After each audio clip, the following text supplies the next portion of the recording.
kelompok Humanika yang beranggotakan saya Gisya Askanadira dan rekan saya. Saya Raden Reza Febianti. Hari ini kami ingin mewawancarai Ibu Elis Nurhayati selaku Wakil Kepala Sekolah SDN Kelapa Deweta 06 pagi. Selamat siang Ibu, apa kabar? Alhamdulillah baik. Baik Ibu, di sini kami ingin mewawancarai Ibu terkait perubahan-perubahan kurikulum selama Ibu mengajar. Nah sebelumnya saya ingin bertanya Bu, Ibu mengajar sudah berapa tahun Bu? Ibu mengajar dari tahun 2011 sampai sekarang 2025 ya. Berarti sudah 14 tahun ya Bu? Ya, kurang lebih 14 tahun. Oke, selama Ibu mengajar ini, kurikulum apa saja yang sudah Ibu rasakan Bu? Ya, yang pertama yaitu KTSP, kedua kurikulum 2013, ketiga kurikulum darurat pada saat pandemi, dan sekarang kurikulum merdeka. Apa ciri khas dari masing-masing antara kurikulum tersebut yang sudah Ibu terapkan? Ya, ciri khasnya sih kalau untuk KTSP itu dia lebih ke yang materinya esensial gitu ya. Dia per mata pelajaran, ciri khasnya terpisah. Kalau kurikulum 2013 itu dia terpadu. Jadi saling terkait antara mata pelajaran yang satu dengan yang lainnya seperti itu. Lalu untuk kurikulum darurat itu kompetensinya itu disederhanakan karena kan waktu itu keadaannya COVID ya, jadi kita benar-benar menggunakan gawai belajarnya. Nah untuk kurikulum dari merdeka, nah yang sekarang ya, bahkan sekarang ditambahkan dengan strateginya, strategi pembelajaran dengan deep learning. Pernah dengar kan? Iya. Iya. Jadi kurikulum merdeka itu ciri khasnya dia ada proyeknya ya. Jadi setiap pembelajaran dia ada hasil dari proses pembelajaran, dia mempunyai proyek. Nah, proyek itu dinamakan P5 ya. Berarti kalau misalkan kurikulum merdeka itu dia lebih student centered learning ya Bu? Ya, lebih student center. Jadi guru itu hanya memfasilitasi di dalam kelas anak-anak yang mengerjakan, guru hanya memberikan strategi pembelajaran dan metode, selebihnya anak yang mengerjakan, dan benar-benar ada yang dinamakan kerja kelompok, di mana nanti hasilnya itu kan yang disebut project kayak gitu. Nanti dari project itu akan ada P5 gitu. Jadi nanti akan dipamerkan. Ketika ada pameran, ya hasil P5 yang dipamerkan. Dipresentasikan? Iya, dipresentasikan. Baik, jadi di antara 4 kurikulum tersebut itu keberhasilan yang dicapai saat proses pembelajarannya itu apa Bu? Masing-masing kurikulum? Masing-masing kurikulumnya. Kalau untuk KTSP dia lebih terstruktur aja ya. Jadi per mata pelajaran. Jadi kita tahu silabusnya dia udah sampai mana. Dulu kan ada program semesternya. Kita lihat seperti itu. Lalu kurikulum 2013 dia itu ada dulu itu keberhasilannya ada yang namanya pendidikan karakter ya. Nah, pendidikan karakter, penguatannya berubah lagi jadi kurikulum darurat, lebih disederhanakan karena kondisinya sangat tidak memadai jika emang ketemu langsung karena daring ya. Lalu kurikulum merdeka nih, ini yang lebih efisien ya kalau kata Ibu. Kenapa? Di dalam kurikulum merdeka itu di situ ada penguatannya, lalu prosesnya, hasilnya yang tadi disebut P5 itu kan project, terus ada yang dinamakan yang Pancasila itu ya, profil Pancasilanya dimunculkan. Nah sekarang Ibu baru kemarin beres pelatihan pembelajaran mendalam PM atau deep learning. Jadi di dalam deep learning itu jadi dijadikan strategi pembelajarannya. Jadi kurikulum merdeka kayak di mix dengan deep learning. Jadi lebih bagus lagi kayak gitu. Lebih bermakna berarti iya, ya? lebih bermakna. Karena kan dimasukkan di dalam kurikulum merdeka itu strateginya menjadi yang bermakna, berkesadaran, dan menggembirakan. Jadi memang benar-benar siswa itu belajarnya dengan gembira, bahagia. Karena apa? Karena banyak metode dan strategi pembelajaran yang diberikan.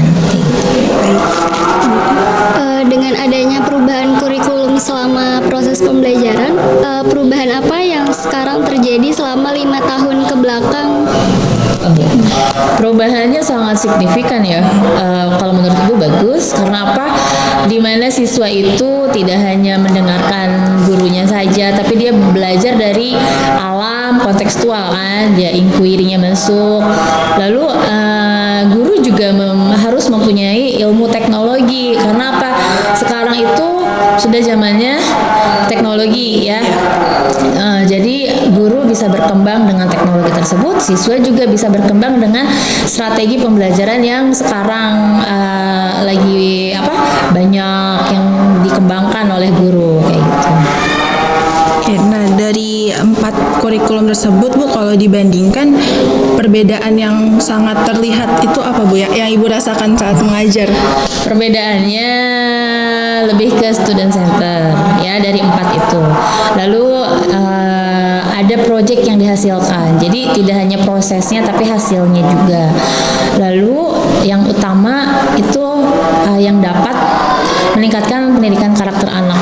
Ya, jadi kalau dulu itu belum ada yang dinamakan pendidikan karakter, sekarang sudah ada karena sudah masuk di kurikulum 2013. Kembali ke kurikulum Merdeka.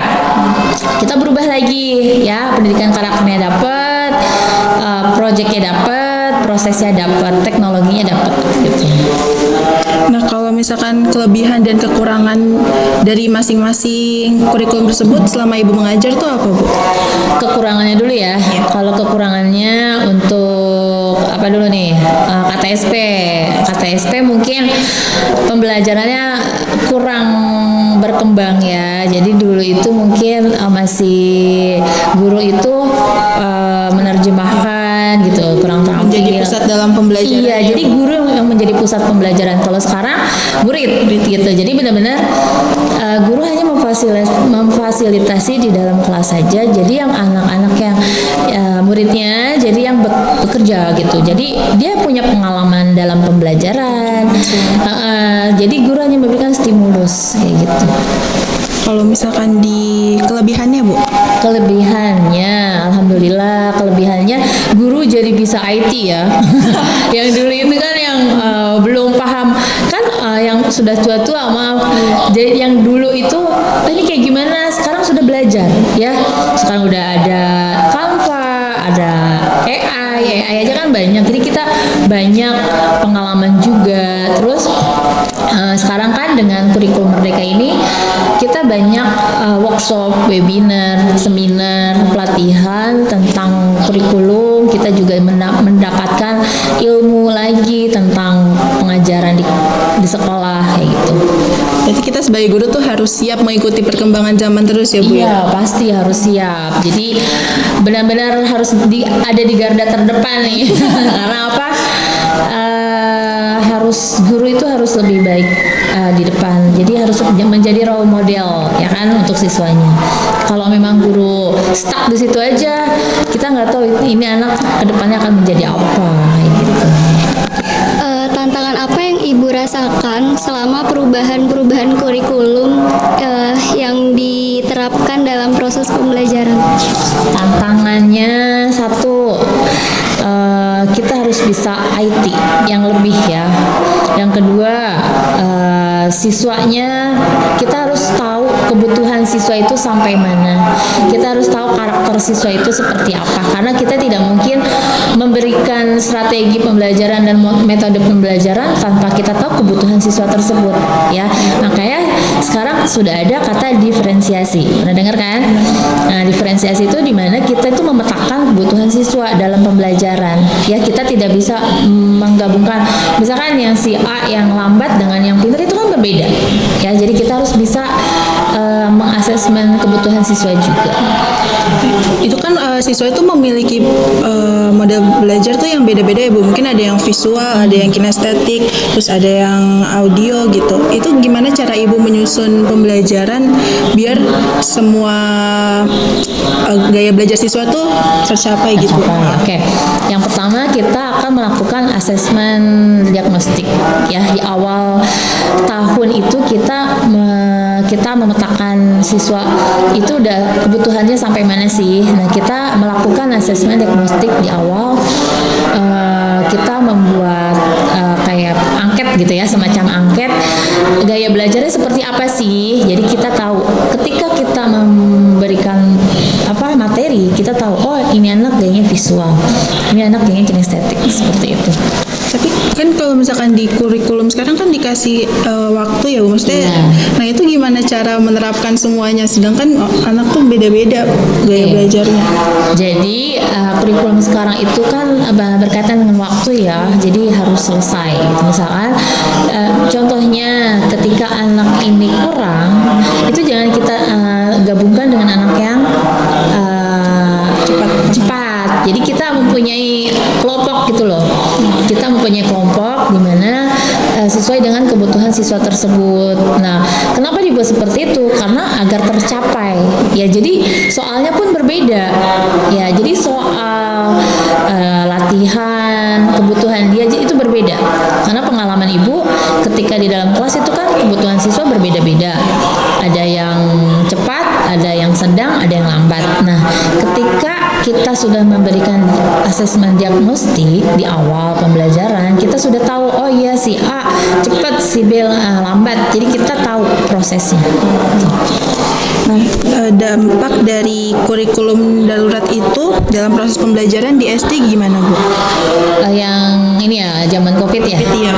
Dulu itu ada yang full dari, ada yang 50% daring, jadi 50% di rumah, 50% di sekolah. Jadi dulu pernah yang kurikulum darurat itu tergantung kalau memang udah zona hijau atau zona kuning. Kalau zona merah kan full di rumah ya dari.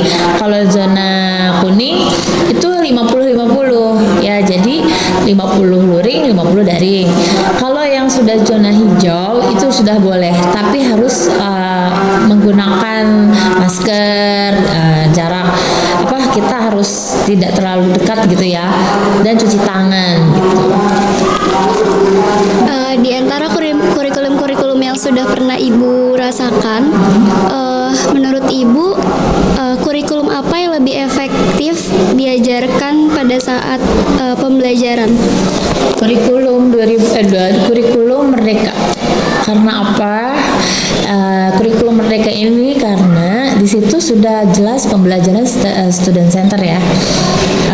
Lalu dia ada prosesnya, ada hasilnya. Kayak tadi hasilnya itu project.